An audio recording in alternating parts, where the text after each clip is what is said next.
마태복음 28장 1절로 10절입니다. 안식일이 다 지나고 안식 후 첫날이 되려는 새벽에 막달라 마리아와 다른 마리아가 무덤을 보려고 갔더니 근진이 지으며 주의 천사가 하늘부터 내려와 돌을 굴려내고 그 위에 앉았는데 그 형상이 번개 같고 그 옷은 눈같이 희건을 지키던 자들이 그를 무서워하여 떨며 죽은 사람과 같이 되었더라. 천사가 여자들에게 말라에 이르되 너희는 무서워하지 말라. 십자가에 못 박히신 예수를 너희가 찾는 줄을 내가 아노라. 그가 여기 계시지 않고 그가 말씀하시던 대로 살아나셨느니라. 와서 그가 누우셨던 것을 보라. 또 빨리 가서 그의 제자들에게 이르되 그가 죽은 자 가운데서 살아나셨고 너희보다 먼저 갈릴리로 가시나니 거기서 너희가 배우리라 하라. 보라 내가 너희에게 일렀느니라 하거늘. 그 여자들이 무서움과 큰 기쁨으로 빨리 무덤을 떠나 제자들에게 알리려고 다름질을 할세. 예수께서 그들을 만나 이르시되 평안하냐 하시거늘 여자들이 나아가 그 발을 붙잡고 경배하니 이에 예수께서 이르시되 무서워하지 말라. 가서 내 형제들에게 갈릴리로 가라 하라. 거기서 나를 보리라 하시니라. 아멘.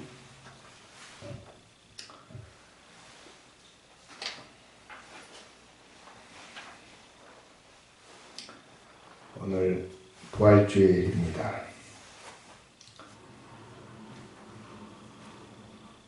코로나가 참 세상에 많은 변화를 가져왔습니다. 교회가 이렇게 예배 드리는 게 역사상 거의 없었던 일이고요. 이 세상에도 참 많은 변화를 주었죠. 아이들이 학교를 한 달 이상 가지 않고 집에서 인터넷으로 공부를 합니다.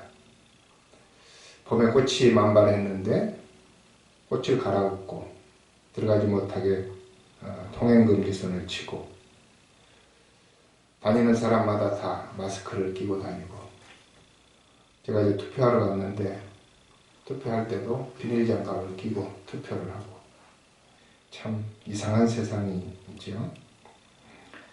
종교생활에도 많은 변화를 주었습니다. 아까 영상에서 보았듯이 길거리에서 예배를 드리고 주차장에서 예배를 드리고 자동차 안에서 자동차 극장처럼 예배를 드리고 또 각자 골방에서도 예배를 드립니다. 우리 교회도 이제 아까 제가 영상을 보니까 가정에서 예배 드리는 분들이 있었습니다. 이런 상황을 우리가 꼭 부정적으로 생각할 필요는 없습니다. 어떤 사람은 달력이 BC와 AD, Before Christ, Anti Domini죠. 안노 도미니. 그게 이제 안노 도미니가 After Lord라고 하는 뜻인데 그 BC와 AD로 나누던 것을 이제 아마도 BC, AC로 바뀌게 될 것이다. 그런 말을 누가 하셨어요. Before 코로나, After 코로나. 그래서 그만큼 이 코로나가 세상에 변화를 줄 것이라고 하는 예언적인 말입니다. 사실 우리는 지금 담담하게 지내고 있지만 이 상황이 어떻게 변해갈지 몰라요. 그래서 정치도 좀 오르락내리락 하지만 어떻게 변해갈지 모르고요. 우리 삶이 어떻게 변할지 예측을 못합니다. 지난주에 소개했던 어떤 교수님이 서방 세계의 사람들이 갖고 있었던 동양에 대한 고정관념, 오리엔탈리즘이 깨지는 계기가 되었다. 좋은 의미지요.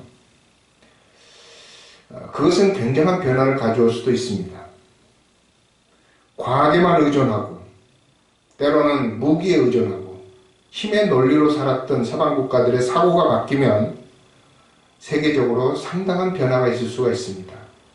그런 변화를 끌어내는 것이 긍정적인 모습이라고 볼 수 있습니다.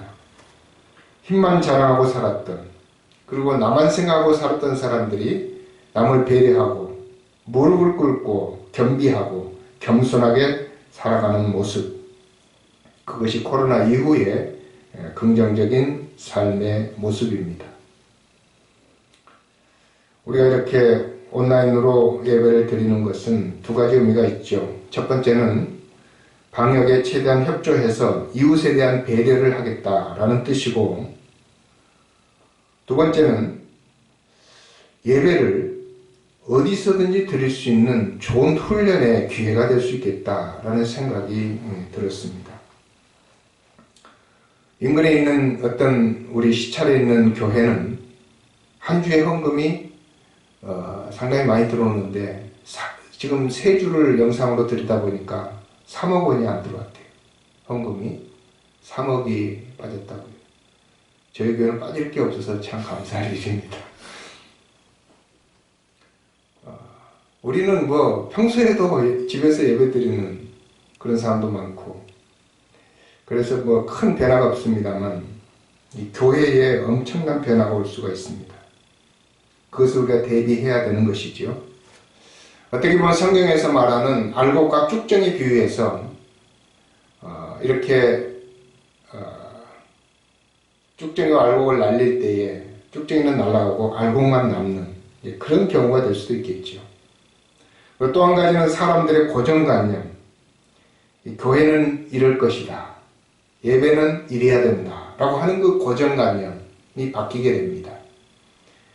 건물이 커야 좋고 마트도 큰 데로 가듯이 교회도 큰 데로 가는 그런 우리의 사고방식이 바뀔지도 모릅니다. 아무데서나 두세 사람이 모인 곳에 예수 이름을 부르고 하나님을 높이면 그게 예배구나, 그런 생각을 가지게 되지요. 그것에 대해서 큰교회 목사님들은 위기의식을 갖게 됩니다. 혹시라도 이 코로나 상황이 끝나고 나도 교회를 안 나오지 않을까. 그러나 나올 사람은 나오지요. 거기에서 중요한 것은 어디에서 예배를 드리든지 공동체에 대한 사모함, 그리고 함께 하나님을 찬양하고 싶어하는 그 간절함, 그런 것이 남아있다면 아마도 교회로 더 몰려오지 않을까. 그러나 이번 기회에 이제 노는 것에 재미를 붙이거나 세상으로 나가는 것에 익숙해져 버리면 교회로 돌아오지 않을 수도 있겠죠. 부활의 아침을 맞이하기 위해서 우리는 십자가의 밤을 지내야 합니다. 아마 이런 상황이 어떻게 보면 십자가의 밤일 수도 있습니다. 옛말에 새벽이 오려면 어둠이 가장 깊어진다라는 말이 있듯이 이 어둠의 세상 속에서 우리는 부활의 새벽을 기다리게 되는 것이지요. 어떤 새벽을 우리가 기다려야 할까요? 새로운 사회, 새로운 질서, 그리고 우리 교회로서는 새로운 교회의 모습, 새로운 신앙의 모습. 어떻게 보면 우리가 잘못된 그런 생각을 가지고 신앙생활을 했다면 그것을 다시 한번 생각하고 재정립하고 바른 신앙을 할 수 있는 그런 계기가 되어서 새로운 신앙이 오는 것이죠. 또 새로운 관계도 우리가 새롭게 가져야만 합니다. 그런 새벽이 우리에게 기다리고 있다라고 생각한다면 지금 우리가 지나고 있는 이 밤이 십자가의 밤과 같은 그런 밤이 될 수도 있겠다라는 생각을 하게 됩니다. 십자가가 있었던 저녁 금요일 밤, 음모와 배신이 있었고 배반이 있었습니다.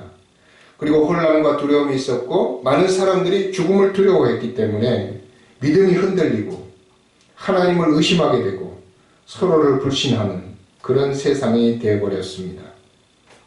그러는 가운데서 죽음과 사탄은 생명과 진리를 이기는 것 같아서 어둠 속에서도 축배를 들고 있었던 그런 밤이 바로 그 십자가의 금요일 밤이었습니다.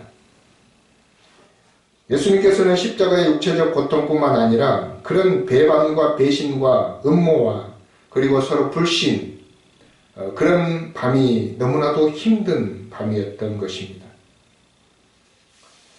그러나 부활의 아침이 오자 그 모든 것들은 다 새롭게 변해버렸고 십자가 이전보다 훨씬 더 강한 하나님의 성령의 바람이 교회에 불기 시작했습니다. 그래서 어떤 분이 금요일 그러나 썬데이가 오고 있다. It's Friday, but Sunday's coming 이라고 하는 글을 써놓은 것을 제가 잠시 소개하려고 합니다.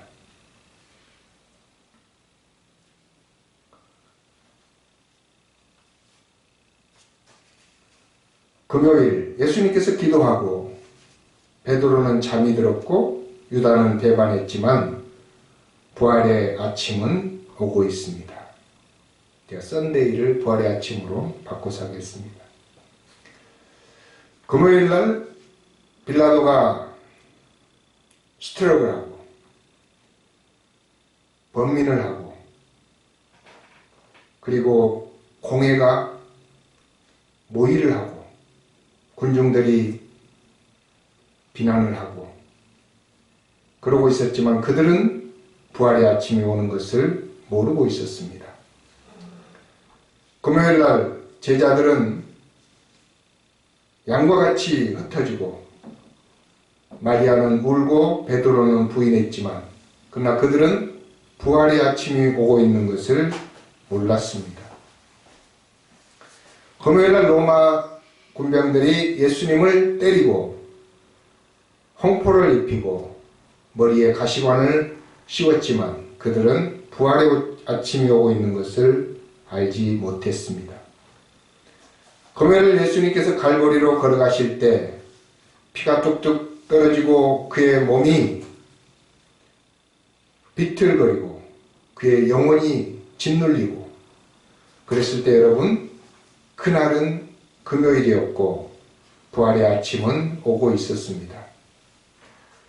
금요일 세상이 이기는 것 같고 사람들이 죄를 짓고 악한 자가 낄낄거리고 웃고 있을 때 군사들이 우리의 구세주를 십자가에 못을 박을 때 그들이 예수님의 발에 못을 박을 때 그날은 금요일이었습니다.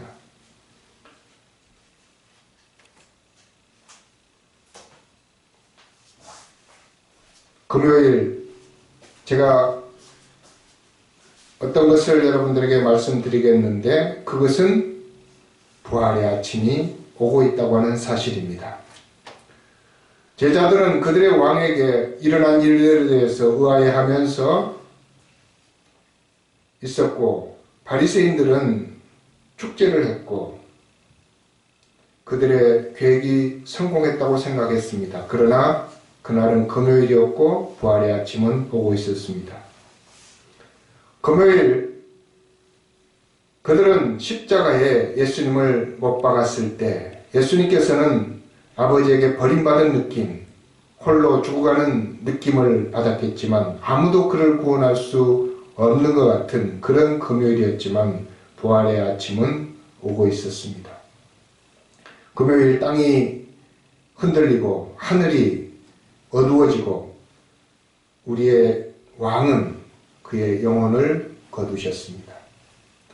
금요일 희망이 사라지고 죽음이 이기고 죄가 정복하는 것 같은 사탄만이 웃고 있는 그런 세상, 예수님께서 장사되고 군사들이 서서 지키고 돌문이 막혔는데 그날은 금요일이었습니다. 그날은 단지 금요일이었고 부활의 아침이 오고 있었습니다.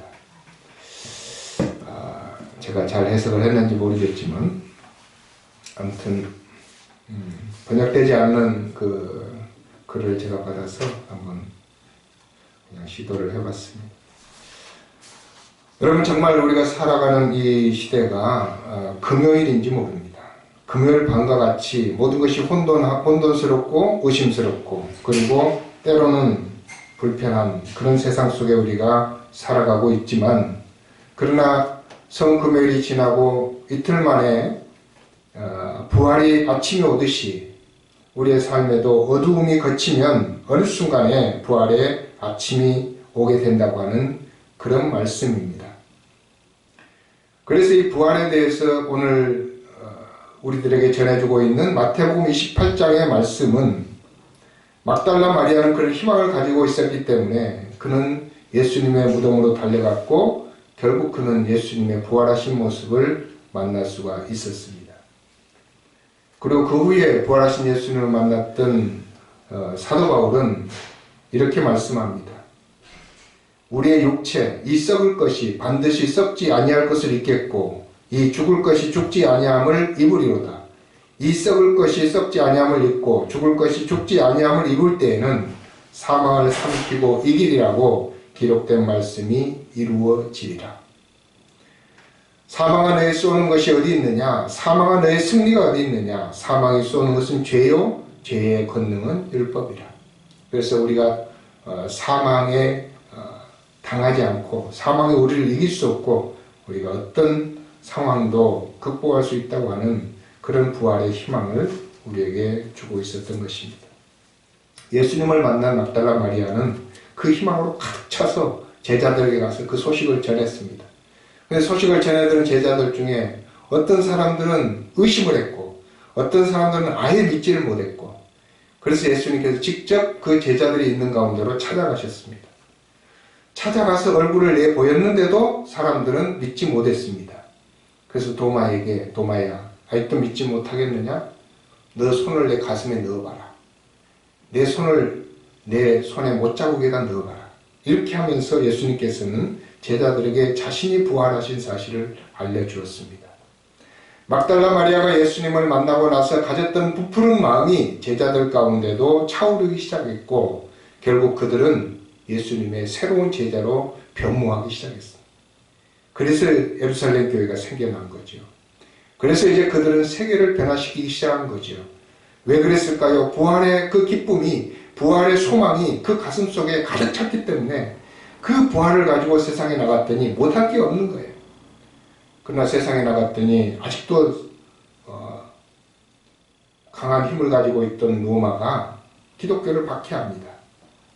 어떤 황제는 기독교를 모질게 박해를 해서 기독교인들을 한 곳에 모아놓고 사자를 풀어버리기도 하고 어떤 때는 한 곳에 모아놓고 불을 지르기도 하고 그런 박해를 했었습니다. 로마뿐만 아니라 우리나라가 공산치하에 있을 때 때로는 일제강점기에 기독교를 박해하는 과정 속에서도 그런 일들은 허다하게 있었습니다. 이 세계 역사 속에서 수도 없이 많은 사람들이 그런 박해 때문에 죽어갔던 것이죠. 그러나 그 사망은 예수를 믿는 하나님의 자녀들의 그 신앙을 뺏어가지 못했습니다. 그래서 이렇게 외치고 있는 것입니다. 사망아 너의 승리가 어디 있느냐? 사망아 너의 쏘는 것이 어디 있느냐? 사망이 쏘는 것은 죄요, 죄의 권능은 율법이라. 이 코로나 세상 속에서 치명상을 입은 사람들이 있다면 그들은 정말 사망 이후에 부활의 소망을 가지고 그 상황을 이겨낼 수 있을 겁니다. 그리고 우리가 아직 그런 치명상을 당하지 않고 어두운 세상에 살고 있다면 이 어두움이 거치고 나면 부활의 새 아침이 온다는 사실을 우리가 알고 부활의 소망으로 우리의 가슴을 가득 채운다면 막달라 마리아가 뛰어가면서 예수님을 만나고 그래서 제자들에게 그 소식을 전했던 것처럼 그리고 제자들이 예수님을 만나고 나서 마가의 다락방에 앉아서 정말 뜨겁게 기도하다가 오순절날 성령을 만났던 것처럼 우리는 새로운 삶의 변화를 이끌어낼 수가 있을 겁니다. 그래서 우리는 부활의 아침으로 나가야 합니다. 고린도서 15장 55절에서 56절에 그래서 마지막 결론적으로 이렇게 말씀합니다. 우리 다 같이 한번 읽어보겠습니다. 우리 주 예수 그리스도로 말미암아 우리에게 승리를 주시는 하나님께 감사하노니 그러므로 내 사랑하는 형제들아 결실하며 흔들리지 말고 항상 주의 일에 더욱 힘쓰는 자들이 되라. 이는 너희 수고가 주 안에서 헛되지 않은 줄 알미라. 아멘. 예, 이 신앙의 고난은 우리의 믿음을 더욱 견고하게 하는 그런 훈련의 장이 되는 것입니다. 그리고 가라지와 알곡을 구별해내는 그런 기회가 되는 것이지요. 그래서 우리는 부정적으로 볼 필요가 없습니다. 모든 것을 긍정적으로, 그래서 이 상황에서도 좋은 신앙의 열매를 거둘 수 있는 그런 저와 여러분이 될 수 있기를 주의 이름으로 축원합니다. 기도하겠습니다. 거룩하신 하나님,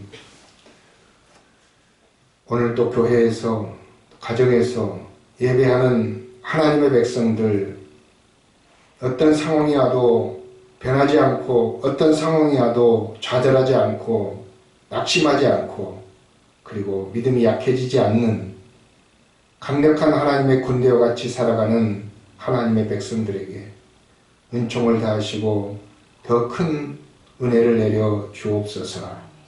이 세상에서 넉넉히 어둠을 이기는 자들이 되게 하시고 십자가의 고통도 이겨내고 부활의 아침으로 나아가는 하나님의 사람들이 되게 하여 주옵소서.